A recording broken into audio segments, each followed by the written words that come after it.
Uy, sí, ¿no? Listo, jóvenes. Entonces, el día de hoy vamos a hablar acerca de citoplasma y organelos. Ya para ello han visto el video que explica un poco acerca de los temas que hemos visto anteriormente, conforme a célula, conforme a la teoría celular, también acerca de la membrana celular y su mecanismo de transporte. Y pasamos entonces al tema de citoplasma y organelos citoplasmáticos. Entonces, cuando nosotros hablamos acerca del citoplasma, ¿sí? Hay que tener en cuenta todo lo que conlleva a la estructura propia del citoplasma. Y entonces dentro de eso vamos a encontrar pequeñas estructuras llamadas orgánulos, como vemos acá en el esquema. A comparación de las células procariotas no tienen núcleo, eso ya lo hemos definido, y lo que también van a diferenciarse son los organelos, ¿sí? En el caso de los procariotas tendría solamente ribosomas, y algunas estructuras parecidas a nuestros organelos, pero no similares, no iguales. En el caso de nosotros, células eucariotas, como el caso del ser humano, tenemos diferentes tipos de organelos. Algunos Oh, paso. organelos encargados de suministrar la energía para realizar diferentes actividades, como el caso de las mitocondrias. Otras que permiten almacenar líquidos, como el caso de las vacuolas. En el caso de los cactus, tienen gran cantidad de vacuolas. El caso de los ribosomas, que se encargan de la parte de la fabricación de proteínas. Tenemos al aparato de Golgi, que se encarga de generar sustancias que se van a secretar en el interior de las células, como el caso de las hormonas. Lisosomas, que se encargan de la digestión celular, quiere decir, fagocitan muchas de las estructuras que ingresan a la célula, así como lo habíamos visto en la clase anterior, ¿no? Acerca de, de los glóbulos blancos, cuando consumían bacterias u otro organismo patógeno. Y el retículo endoplasmático, que es el que se encarga de transportar las sustancias, ya que sean proteínas o lípidos. Hay células, entonces, de tipo animal, de tipo vegetal, que van a tener estos organelos, pero también hay otra diferencia, que por ejemplo, en el caso de las células vegetales, ellos van a tener otro tipo de organelos, como el caso del cloroplasto o plastidios, que va a permitirle captar la luz solar para convertirlo en nutrientes. Asimismo, los vegetales van a tener pared celular, que es otra protección más que va a tener, ¿sí? Porque van a tener membrana y van a tener pared, lo cual pues le va a dar una rigidez a la célula y una estructura geométrica, en este caso de los vegetales. Y en el caso de los animales vamos a tener centrosomas, ¿sí? Porque las células necesitan dividirse, porque es una función, ¿no? La reproducción. Entonces, muchas de nuestras células, al tener este centrosoma, que formará parte del centriolo, genera una división, que puede ser en este caso por mitosis. Aquí podemos ver entonces dos tipos de células diferenciadas por su grado evolutivo, ¿no? Puede ser una bacteria, en el caso de los procariotas, o puede ser una célula animal, en el caso de las células eucariotas.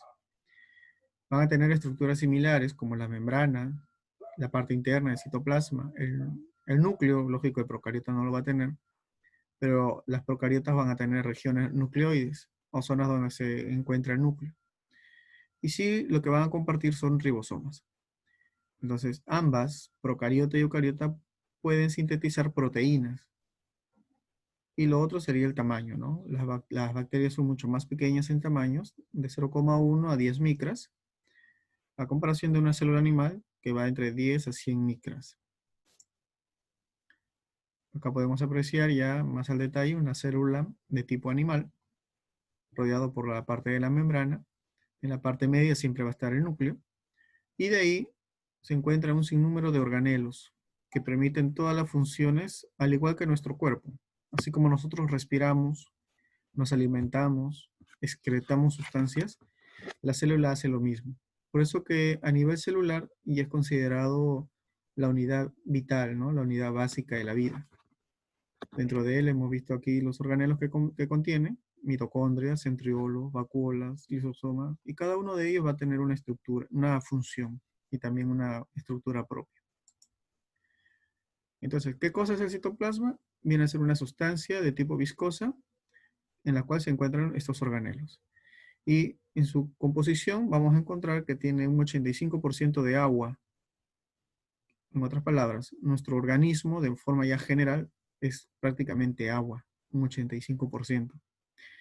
Van a tener también proteínas, va a contener glúcidos en su interior, porque estas proteínas y glúcidos y las sales van a ingresar a través de la membrana por los diferentes tipos de mecanismos de transporte.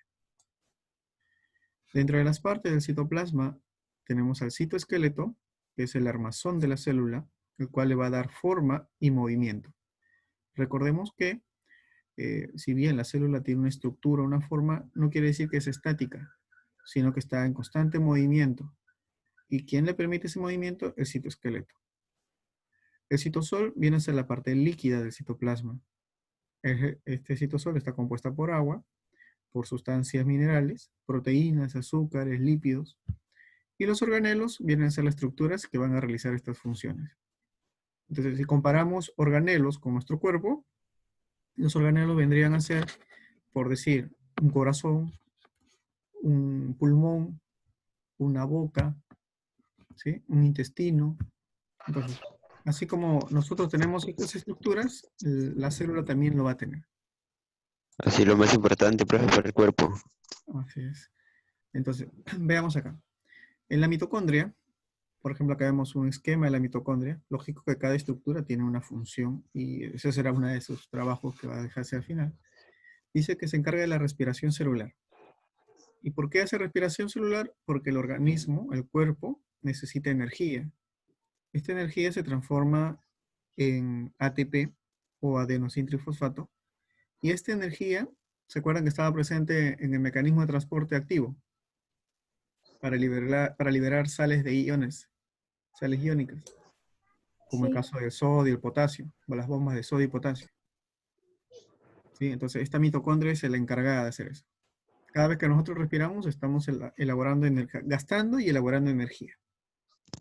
Y eso permite que todo el cuerpo, de forma general, trabaje bien. Entonces, un primer organelo, mitocondrias. Función, generar energía. ¿A través de qué? De moléculas de ATP. Teacher, una pregunta. Diga. Profesor, disculpe, si eso no existiera. Ah, si no existiera, ¿podría generar energía? No. Bueno, creo, no, ¿Tendría buena respiración? no. O sea, No. en todo lo que nos ayuda sería lo contrario. Así es, o sea, O sea, teacher, lo necesitamos bastante para poder, o sea, claro, ser así. por eso que todo lo que nosotros consumimos, todos los alimentos, los nutrientes que hemos visto ya en clases, permiten que a nivel celular se tenga un buen funcionamiento. Si la célula está bien nutrida, tiene un buen ambiente y cumple sus funciones, todo nuestro organismo funciona bien. Pero sin embargo, si no lo nutrimos bien, eh, no cumplimos con ciertas normas al momento de la nutrición, entonces la célula va a fallar. Y si la célula falla, falla el tejido. Y si falla un tejido, falla un órgano. Y si falla el órgano, falla el sistema. Las células. O sea, a nivel celular tiene que estar Eh, en buenas condiciones. ¿Sí? Pasamos entonces a las vacuolas. Estas vacuolas se van a encargar de almacenar sustancias de diferente tipo, pero todas ellas van a ser sustancias líquidas. Entonces, podrá almacenar sustancias de agua, como puede almacenar sustancias aceitosas. Por decir, las sábilas, los cactus, esos son plantas que se han adaptado a un ambiente en la cual el agua es escasa y por lo tanto tienen que almacenar el agua de la atmósfera, ¿sí? Del aire, el vapor de agua. Y si es posible, también de sus raíces, ¿no? En el subsuelo. Pero para almacenar esa agua, porque muchas de estas plantas son de desierto, ¿qué es lo que hacen? Transforman sus hojas, ¿sí? En los cactus que conocemos, y ahí se almacena el agua, en estructuras llamadas vacuolas. En el caso de algunos frutos secos, como las pecanas, el caso del maní, almacenan no agua, sino almacenan aceite. Porque este aceite, esta agua, le permite tener más tiempo, ¿sí? De vida, porque es una fuente de energía para esta planta. Profesor, pero ¿es malo consumir mucha pecana? No, porque el aceite que ¿No? genera es un aceite natural. Yo no sé. Muy bien, continuamos. Tenemos los ribosomas. Estos ribosomas, que lo tenía tanto la célula procariota como la célula eucariota, van a ser orgánulos encargados de sintetizar proteínas. ¿Sí? Recuerda que las proteínas eran estructuras presentes dentro de los ácidos nucleicos, ¿no? A partir de aminoácidos. Y estas proteínas se encargan, lógicamente, de elaborar diferentes estructuras para que las células y los tejidos puedan funcionar bien. Por ejemplo, a nivel muscular, nuestro músculo van a necesitar miosina y actina para la contracción. Pero ¿cómo se generan esta miosina y esta actina? A través del proceso que hace el ribosoma. ¿Sí? Él agarra estas estructuras de ARN y la transforma para convertirlas en proteínas. Entonces, ¿es importante los ribosomas? Sí, porque van a permitir generar todos los aminoácidos, ¿sí? Y proteínas que tiene nuestro cuerpo. Entonces, si alguien tiene un problema en la hemoglobina, por ejemplo, la hemoglobina es una proteína de tipo sanguíneo, ¿no? Se encarga de transportar el oxígeno. Pero si falla estos ribosomas a nivel de célula, ¿podremos generar hemoglobina? No, ¿cierto? Vamos a tener deficiencia. Entonces, a nivel ya celular, se dan algunas alteraciones. En el caso de los centriolos, va a estar presente en células animales, ¿sí? Y son parte de los centrosomas también, van a generar lo que nosotros llamamos la mitosis. Gracias a estos centriolos, nuestras células se pueden reproducir. Y al reproducirse, lógico, va a aumentar en cantidad. Por ejemplo, las células de la piel. La célula de la piel tiene un tiempo de vida de 5 días. Entonces, pero nosotros no nos percatamos de eso. Tenemos piel constantemente, porque hay capa tras capa de piel que se van liberando cada 5 días. En cambio, hay otras células que no tienen centriolo y por lo tanto su tiempo de vida es único. En el caso de las neuronas, no tienen centriolo, no se pueden reproducir y quiere decir que si tenemos una asfixia, un desmayo, una mala nutrición, eso hará que estas neuronas mueran o se deterioren y ya no se van a poder reproducir, ¿no? Porque no van a tener centriolo. Y eso va a disminuir su cantidad y lógico, con el tiempo va a disminuir el buen funcionamiento de este sistema. Por ejemplo, las personas que son adictas, que se drogan o que fuman, dañan al sistema nervioso central, sobre todo dañan al cerebro. De tal manera que va a llegar un momento que esta persona que está drogada ha dañado tanto el cerebro y entonces no tiene la cantidad de neuronas funcionales como una persona normal. Y eso va a provocar que esta persona que tiene este vicio tenga alucinaciones, ¿sí? Pierda el conocimiento de muchas cosas, desconozca de repente hasta sus propios familiares e incluso puede llegar a volverse un orate, que es un loco. ¿Sí? Entonces todo eso porque sus células no se pueden reproducir y por el deterioro que se ha generado, ¿no? Tenemos también los plastidios. Los plastidios son estructuras presentes en las células vegetales. Su función, muchos de ellos, es en la reserva de almidón, pero en sí los plastidios también tienen la función de captar luz solar para realizar el proceso fotosintético a través de estructuras llamadas cloroplastos. Entonces los cloroplastos es uno de los tipos de plastidios que existen, ¿sí? Nosotros como seres humanos no tenemos cloroplastos, no podemos hacer fotosíntesis, pero sí lo pueden hacer las plantas. Ahí podemos apreciar en la imagen una estructura de un cloroplasto, ¿sí? Con estructuras estromáticas, con las estructuras del tilacoide. Entonces, es este tilacoide el que está agrupado en filas como una especie de antenitas, que son las encargadas de captar la luz solar y posteriormente ayudará, ¿no? A todo el proceso fotosintético para generar la famosa savia bruta. Y con eso se comienza a generar todos los nutrientes que tiene la planta. Y posteriormente esos nutrientes pasarán a nuestro organismo, ¿no? En la nutrición. Tenemos otro organelo llamado lisosomas, que se encargan de digerir a todas las estructuras que ingresan a nuestro organismo a través del proceso de fagocitosis.